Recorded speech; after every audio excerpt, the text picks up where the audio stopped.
开车啊，损耗最大什么就是你的轮胎。对，我认识一个轮胎厂的老板娘，我们来看看是不是会有什么优惠。哎，白茹姐，哎，小海，今天怎么有空啊？我今天专程来找你的哦。就我所知，马牌它就是杀伤性很好，所以我才会一试成主顾。之前的换的那一桶 P76，它现在已经停产了，新的型号就由我们店长直接跟你做推荐。哦，好。你好，我是农技凤山店的店长小雨，介绍新的 PC7，比原本 PC6的抓地力、排水技术都会再更好一些。大家都会诟病说马牌就是不耐磨啊，胶质配方的关系，会比以前的 PC6来的更耐磨一些。想要请小雨店长帮我的车子轮子换上了。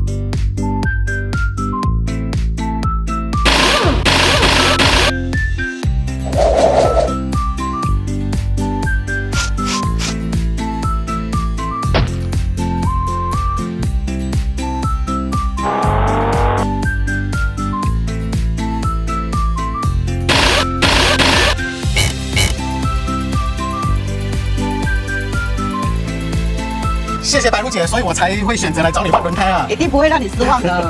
白茹姐，我还有一个小小的请求，如果有朋友看到这支影片啊，这边找你换轮胎的话，可以有一些优惠吗？当然可以啊，凯家都介绍了，不会让你失望的。OK， 白茹姐霸气，赞啊！谢谢。白茹姐的马牌轮胎厂呢，在三米跟凤山呢都有设厂，我把资讯直接秀出来，大家不用怕找不到哦。对了，来的时候呢，直接找白茹姐，凯哥推荐，绝对会有优惠打折哦。是打到骨折吗？不要这样了，轮胎的利润呢本来就不高了，留点路让人家走好不好？还有，在9月20号来之前呢，只要换购轮胎，白茹姐还有神秘小礼物送给你哦。